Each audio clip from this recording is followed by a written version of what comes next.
Yeah, we're starting with something a little different because the NCAA tournament is coming up this weekend, and I've got a special quiz in mind. And maybe we'll have to get our guest in on this quiz. He might know the answer. I can split it up into two parts. Okay. So maybe we'll do that coming up later on in the interview. It is KCIM Sports Rewind. I'm John Ryan. Jeff Billington, sports director. Casey Miner's back over here making his final appearance here. He'll be on here in just a bit. So and also Mason Nealon. Yes. Is sitting in the studio with us. Yes. So. And our special guest. So we're like over the fire code. So nobody called the Carroll Volunteer Fire Department here from the KCIM studio. But we got a special guest. Jeff, tell us who we got. We have Tim Fitzpatrick, of course, longtime AD and coach and teacher probably at Kemper. Mr. Do-It-All. Yes, and now he is, I call him the voice, and I know he won't like that, but the voice of the girls' state basketball, volleyball, and softball tournaments. And if you could probably do track, you'd probably do track as well. So we appreciate you coming in, Tim. Well, thanks, Jeff, and thanks, John, for having me. The voice, you can be called a lot worse. I've been called way worse. Many times. You coached for years. You probably heard some of that, right? I've heard a few things, yes. Well, congratulations. You win the Executive Director Award for the Girls Athletic Association. I mean, how many years have you been calling just girls basketball? Well, for the state, I believe that with a memory quiz, huh? Let's see. I think about 14 years, give or take one. There's some people that have that. My brain doesn't work that way as far as remembering. Ask my wife that. My brain doesn't work that way to lock in things that I've done or places I've been, things like that. Mm-hmm. But yeah, about 14 years with basketball. And you also do softball and volleyball. Did all that kind of start around the same time, or was it softball that kind of got you in the door? Softball was earlier.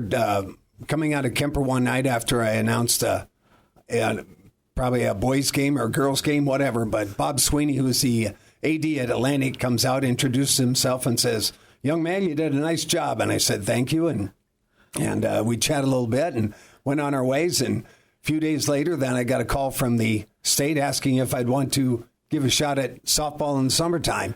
I said, "Sure." I said, "Well, how did you know about me?" "Well, Bob Sweeney talked to us." Bob had some connections with the girls' union. So, what's your favorite sport to call? I think basketball is the most fun, yeah. So give me some memories. I mean, what was it like when you first took the mic? It had to be at the old place, right? No, I was was it just at Vets, yeah. Oh, okay. No, I got the opportunity when I coached at Kemper. I was an assistant for several years and then got the head job. And my second year, then we made it to state, so I got to coach at Vets Auditorium the last year they had it there. So then the next year, then it was over there, and several years after that, then I started basketball. Yeah, I think it's been about 19 years or so that it's been at the Well. But did you not take over for Kevin Munson with a radio broadcast for Carroll Broadcasting at State? Yes. I was brand new here. I was just hired. This is 1994. I remember this. So, I'm like, okay, Kevin's off calling the state girls basketball tournament and stuff. And I'm like, well, I better tune in and see how the game's going. And here's this voice I have never heard before coming out of the radio station. I'm like, who the heck is this guy? I didn't know you then. He goes, and he said, well, I'm taking over for Kevin. And he was at the emergency room. Yeah, that was, I saw him up. I knew he'd be up there calling a game. And it possibly was for the Carroll High game that they were playing that day. So I went up to say hi, and he looks at me and says, "Fitz, you're going to have to take over." And I go, "What?" Says, I just feel I got the flu or something, and I'm just not going to make it. You're just going to have to take over. And so his wife came down and took him to the emergency room, and here I am sitting with all these other people that know what they're doing, and I'm thinking, who was that? Darren Fox? Yeah. Was that Darren? Yeah. One of my former students from 1,000 years ago. He was running the board back at the station. Darren Bach? No, Darren Fox. Was it Fox? Darren? Joel Fox? Joel, thank you. Yeah. I had Darren in my brain. Sorry, Joel. Yeah. So Joel was running the board, and so he walked me through things. Fitz, every once in a while, say the score. Okay, I'll do that. And then the worst part is, and that was for a whole half. And the worst part, we got done, and it's like, okay, what do I do with this? Because they were on a station break, and comes back on, and all I hear is dead silence. Hello, Joel? Anyone? Bueller? and the battery died on the unit. It wasn't plugged in. It was a battery.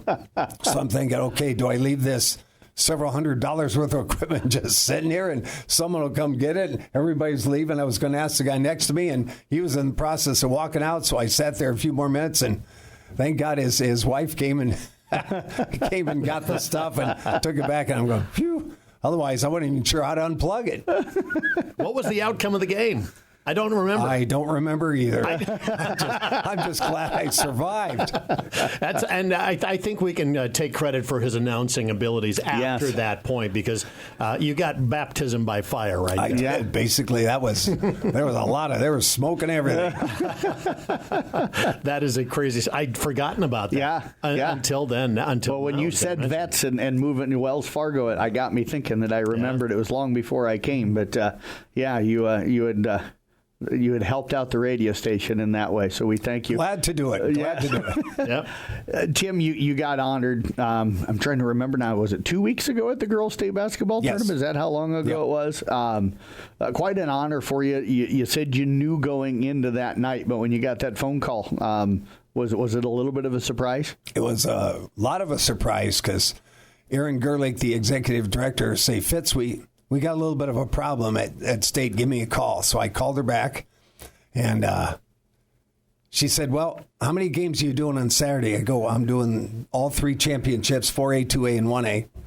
She said, well, we got to figure out how to get you out of your seat to receive an award during the 7 o'clock game, because we're going to give you an award, the executive director's award. And I'm going, okay. Did you run out of people to give it to, or what? So we can kid around a little bit like that. But she said, no, we feel you're quite deserving of this, and we just got to figure out how to do that to get you from announcing to walk across and receive the award. I go, okay, I'll let you figure it out. Yeah, it's like radio announcers. You just put on American Pie, an 8.5-minute long song, and then you run to the bathroom in that amount of time back in the day. But talk about some of the great things you've seen at like girls basketball, softball. You've had to seen some just incredible games, incredible events and happenings during those games. And John, the best part about it is they all run together. Everything's just a great experience. You see kids at their best and kids at their lowest after they lose, or they've had a undefeated season and this is the only game they've lost all year.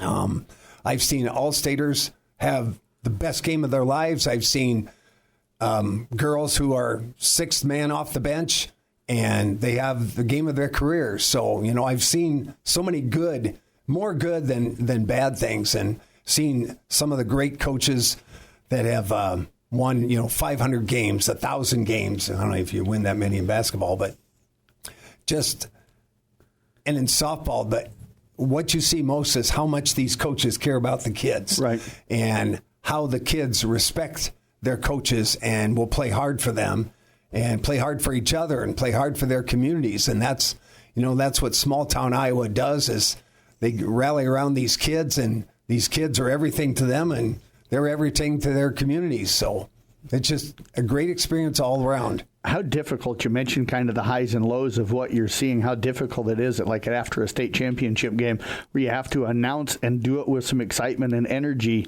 that team that now finished in second, that they're getting that plaque, because it's easy probably to be able to do that for the champion, but you got to feel a little, knowing how sad they are. It's got to be different how you handle that, I would imagine. Well, and usually I just do it about the same way. Right. They've worked hard. They play a game. Like our last game was the 1A game, and it was a double overtime game. Yep. And either team could have won it, Newell Fonda or St. Albert. And St. Albert just got the nod on top, and they were so excited. At the same time, Newell Fonda received their second place, their runner-up trophy with a huge amount of grace, and right. And they were just proud to get there. You could tell that. Their coach is a great guy, Dick Jungers, that I've known for years, and he's just a class act all around, and those kids are a class act. And I I guess it was hard to get second, but it was easy to accept the amount of pride that they got by getting to the championship game. Yeah. It's crazy that the voices of the tournaments at basketball, anyway, have been Father Collison and you. I mean, right here from Carroll. So did Father Collie have any advice for you and things like that when you started doing these? Well, not really advice. I just watched. I watched and see how he did his job because he was doing it before I had been doing it. And it's just like, okay, I can do that. I can be that same kind of person for the girls that he is for the boys. What did you learn from him and how he does it? Because he's done it a long time. Just the fact he's so professional and it's all about the kids. He had his own way of calling a 3-point basket, and I'm not sure how he started his, but he sings his 3-pointer, and I got mine by listening to NBA basketball. Yeah, and it was a guy at the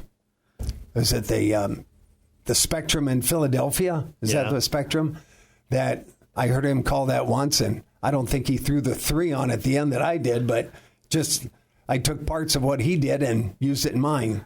Yeah, it's weird. You got to come up with your own style, something that works for you. So you obviously have found that. But talk about some of the people you have met. These things are opportunities just to meet some of the coolest people. Well, I think a lot of times I even make an effort to go up and introduce myself, and even though I have nothing to do with these people, and it could be those the class that they're honoring, the team that they're honoring, the 50-year team. Like this past week, it was the 1975 Lakeview Auburn Hawkettes. Yep. And one of the ladies there, I know her daughter, who knows my niece. Through her, she was in her wedding, and she'd come up and said hi to me. So, you got to meet my mom. So I go up and introduce myself to her mom, who's part of that class of 75. And I tell them, well, ladies, I graduated in 74, so I got to think, okay, 50 years. Yeah, I guess I've been around that long. But these are ladies that looked up and admired when they're playing in the state tournament and winning and doing good things. And I met college coaches that come by to watch their recruits to be, play. And I've gone up and introduced myself to them and the Jan Jensens, the Lisa Bluders of the world. And how about like the Caitlin Clarks, the players? Well, unfortunately, we didn't get to announce Caitlin at the state tournament. That would have been a big thrill. But, a lot of players. Who's for Drake right now? Katie Dennebeer. I remember her playing. And Casey Miner's with the assistant. Yeah, thank you, Casey. And but it's just watching those good players, and and she's an all-stater, and now she's going on to play at Kansas or Drake or Iowa or someplace like that. And Audie Crooks at Iowa State, I've got to talk to her a couple times, and very cool. Nice, do you keep any lady. mementos from like state tournaments, things like that? Just in my I can memory. imagine you could have a whole basement full of that stuff if you wanted to. I'm not really that big of an autograph seeker, but like programs or something like that, or no, John. And I guess I just live for the experience for the moment, and I just move on to the next experience. But I mean, I've got stuff in boxes put away in the basement that I didn't even know I had. I mean, 1,000 years ago, we when we were in college, went down to the Midwest Regional in Omaha, and Marquette with Al McGuire, Jerome Whitehead, and those guys playing. And I talked some kid out of his beanie, and then I had Al McGuire sign it. I paid $5 for it. Today it'd probably be $35, but I got Al McGuire to sign, that Marquette beanie. Yeah. I wore that proudly for many years, every once in a great while. But just little things like that. If the opportunity hit me just right, then I do that. How do you, when you're at the state events, because I know in calling some games sometimes that you run into those names that are not easily pronounced. How do you get that pronunciation down as quickly as you can? I practice it a lot in the 5 minutes that I get. But it is funny on the pronunciations. I've heard other people, we go to other schools, and I know as AD, I used to go up to football and go up to the visiting team press box and say, okay, do you have any thoughts on names, or do you need help with anything? No, I think I got him. So I said, well, we got a couple there that always seem to not get pronounced correctly, and all of a sudden parents and grandparents are jumping on them, and of course they can't hear you. They're jumping on me. It's like, well, you're here, Fitz. Go up and do something about it. Okay.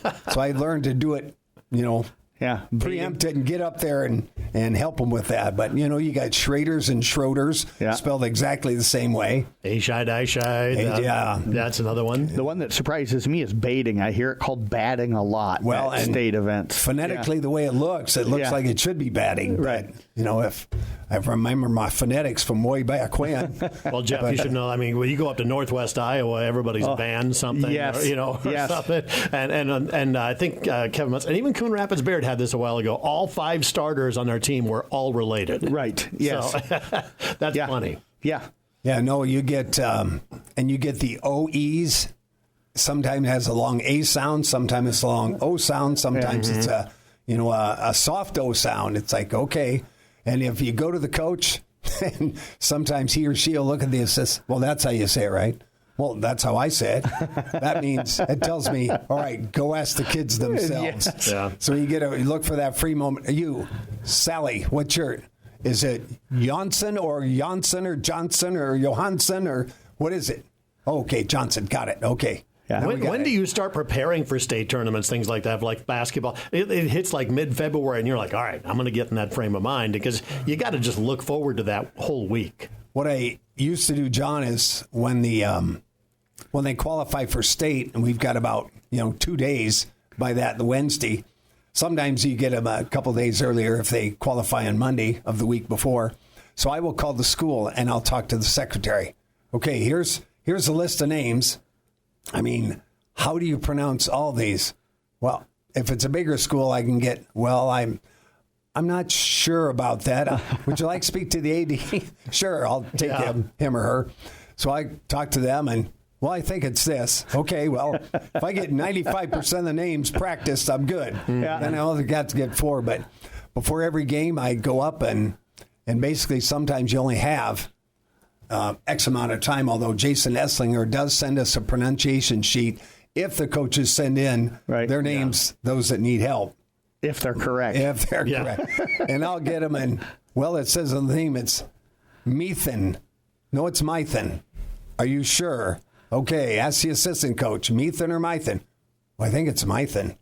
Okay, let's go to the player. Sometimes, if I got time, I'll go to the front row of kids up in the stands. Okay, who's friends with these? I'm going to help me out with this. Yeah. Well, they're all excited to do it. And, are we going to be on TV or something? No, you're not. I'm just the announcer. No, you're just helping me not embarrass myself. Thank you for being excited about it. I have literally asked students and kids, said, how do you pronounce your last name? Is it this way or this way? And they go, either one. I'll take either one. I'm like, no, pick one. Yeah. How did your parents say it? How does mom and dad want it said? Your grandma's going to be here. Yeah. How does she want it said? Exactly. And you and I both know, Jeff, if you want to know something, you call the school secretary. Yes. That's where you're going to find the best information. Absolutely. Rarely do they not know, especially right here in our area. So, So how long you want to do this? You've been doing it for how many years for each sport? Well, to my best recollection, I've done softball about 18. That was my first one.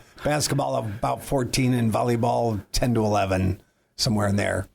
But I'll go as long as they keep on keep letting me hang around. All right, here's the impossible question. You have to give up 2 of them. Which ones are you giving up? I'll give up softball and volleyball. I had a feeling. Basketball's my favorite. Yeah. Yeah. I was an all-conference player back in high school, John. I won't tell you what team, but Peyton Jourdan. I was all-conference. Was it just Jourdan or something back then, or just Peyton? We were Peyton Jourdan? Yeah. Okay. All right, so NCAA tournament coming up this week. Let's do the first part of our quiz here. I thought there's some teams out there that. What are their mascots? That's the question of the morning. Oh boy, you guys can take part in here. Let's start with an easy one. Liberty. What are Flames? The Flames. Yeah. Flames. Am I late on that one? Second on the buzzer right there. Norfolk State. That one I do not know. Norfolk I State. can see their logo. Are they the Spartans or something like They're the Spartans, yeah. Okay. Credit Casey Miners with that And one. he's leaving? Yeah. You got to keep that valuable Right, knowledge here. most of our team knowledge going right out the door here as when Casey leaves. Grand Canyon University, GCU. The Lopers, yeah. Antelopes. Yeah. They are. So, Lipscomb, who is taking on the Iowa State Cyclones. Oh, okay. And this one's up on Fitz. Let's see what he's got this one. Not the Liberty, is it? No. I was thinking, I can kind of picture it too. I got nothing. Casey, over anybody to you. else? I don't know. I'm clueless. Nobody? Mason. I just see a big L. It's the Bison. The Bison. The Okay. Bison. How about Robert Morris? A pregnant pause going on there. I Awkward pause. Yeah. I don't. The Generals or something like that. Well, that's kind of close. Yeah. Something patriotic, aren't they? Yeah, something patriotic, as Casey said. Patriot. It's the Colonials. Colonials, there you go. No one found that one.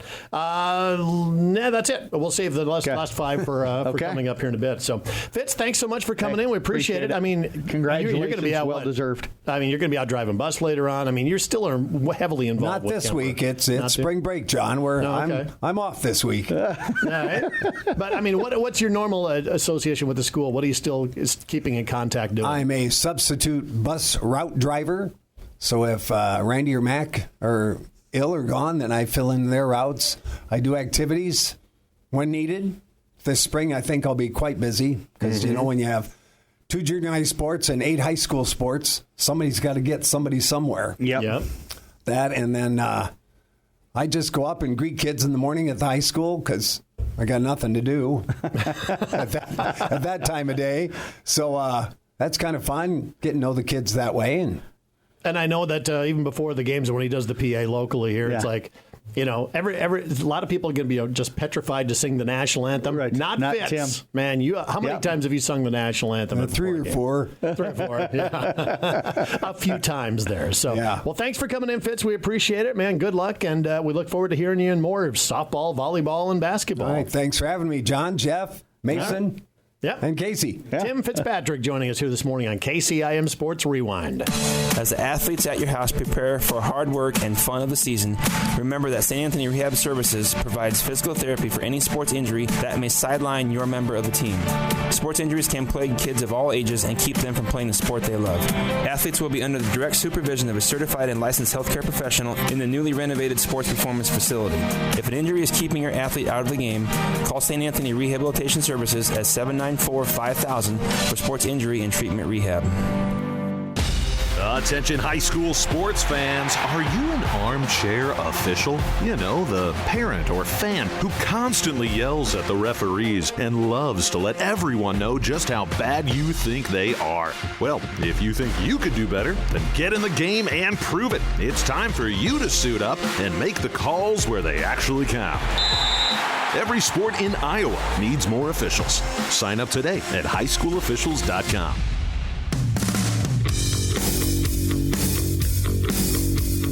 KCIM Sports Rewind on this March 18th morning. It's John Ryan, Jeff Blankman, joined by one more go-around for KC Miners. Man, thanks so much for coming in. I know yesterday was your last official day, so you're the first employee that I know of that showed up for work even after you quit.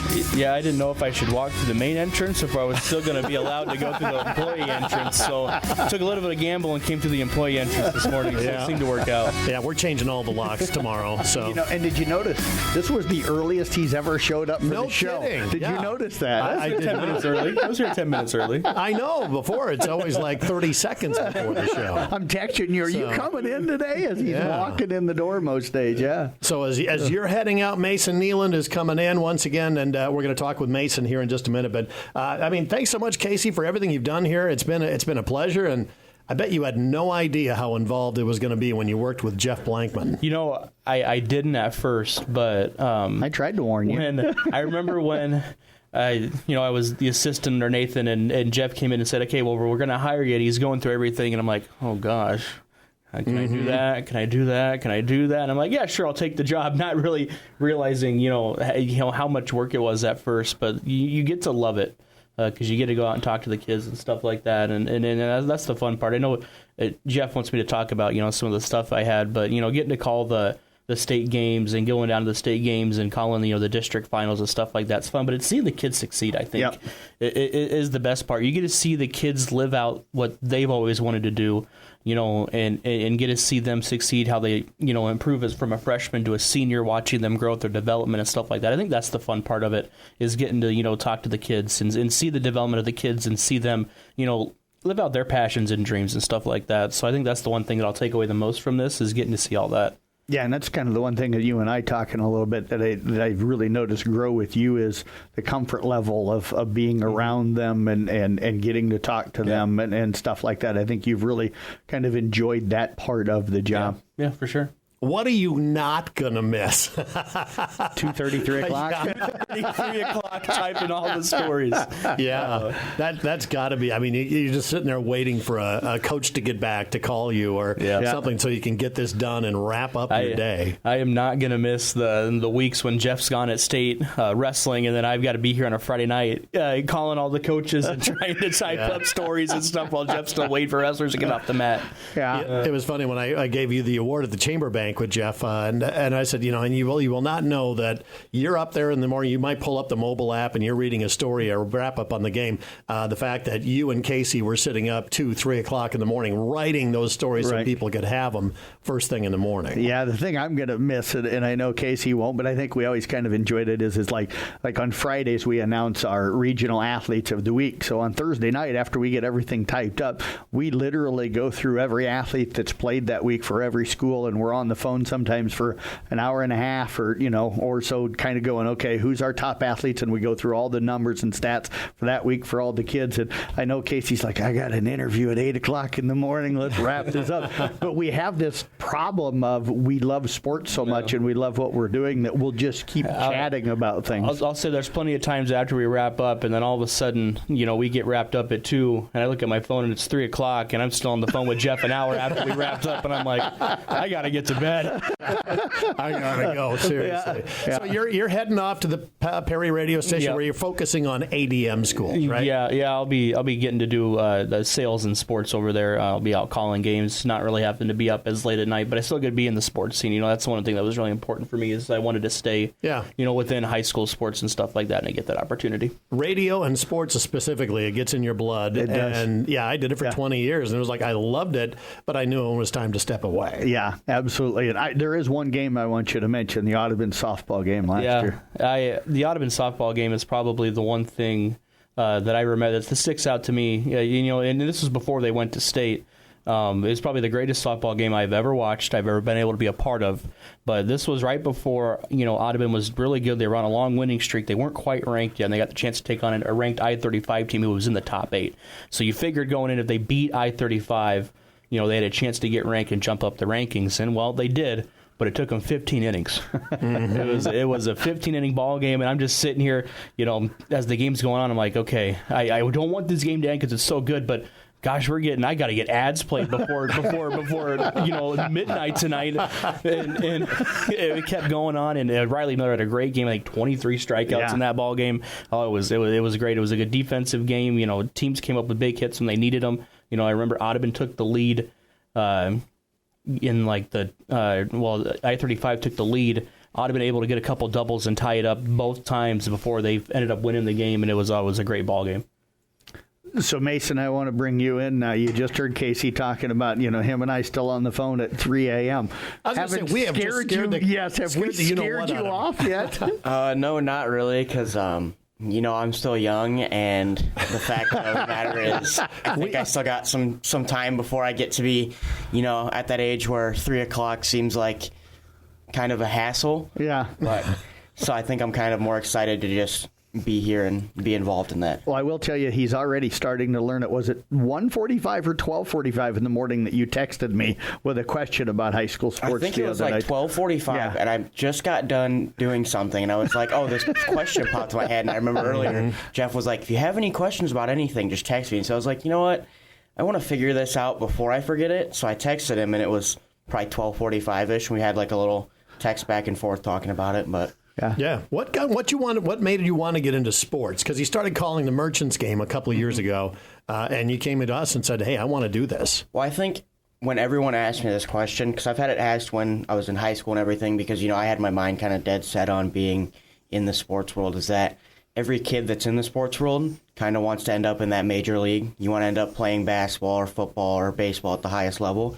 And then eventually you kind of come to that realization that sometimes you're not going to make it that far. But I thought that with a lot of people telling me that I like to talk and that I have a really good mind for sports, is that I kind of transitioned over into broadcasting locally here at the high school in Carroll. And then after that, I did a football game here for the radio station down in Council Bluffs. And I did one more football game that year. And then I got asked to do the Merchants deal, which I think doing a full season of just a sport in general kind of helped me out and pushed me in that direction. I tell you, there's nothing like hands-on experience and just being there. And to me, I've always said this, sports broadcasting is the ultimate form of radio. You got 3 hours, you got a game in front of you, describe it for the listeners. Yep. That is the ultimate form of radio. That's why I got such a thrill out of it. Anyway. Yes, absolutely. And speaking of, returning, before someday got to get you back on a ball game. Hey, someday, if I could stay up past 8 o'clock, I would. I had to get rid of this 4:30 in the morning. Yes, yes. So, all right, we're going to wrap up here. And again, Casey, thank you so much for everything you've done, man. Thanks. It's been fantastic. Our Omaha, give me the mascot for the Omaha. The Mavericks, yeah. Mavericks, yep. How about Wolford? Oh, those the Bulldogs. The what? Are they the Bulldogs? Nope, different dog. Pit Bulls? No. Terriers? Terriers. Yep, Terriers. There you go. McNeese State. Racers. Nope. That's No? Murray State. That's Murray State, Cowboys, aren't okay. they? That Cowboys. That Okay. is correct. So another one for Casey. He's running away with this competition. Southern Illinois University of Are they Edwardsville. the Jaguars or the Panthers? One of those two, right? Close. Keep going. Cougars? Cougars. There you go. And High Point, a Cinderella team. They the that Antelopes? said- nope, not the Okay. Nope, not that. Okay. I can't They think of USD played them a couple of years ago. This is the only reason I knew Okay. what they were. But Yeah. any guess, Mason? No, I got The High Point Panthers. Panthers. There you Okay. go. So there you have. That is the final quiz there. He just But, made us all, besides Casey, look like we don't know much. and that guy's leaving, so Yes. we're in Yeah. serious trouble next Yeah. week. Unless you're like it's on your logo and I can picture your logo, it's really hard for me to figure Right. it out. Like Yeah. the Liberty one, I wouldn't have thought Bison because I was like, oh, it's not Liberty Lipscomb one. All I saw was a big purple and yellow L, and I'm like, Yeah. oh gosh. Yeah. So anyway, that is KCIM Sports Rewind for this week. Catch a podcast available on the website after the show.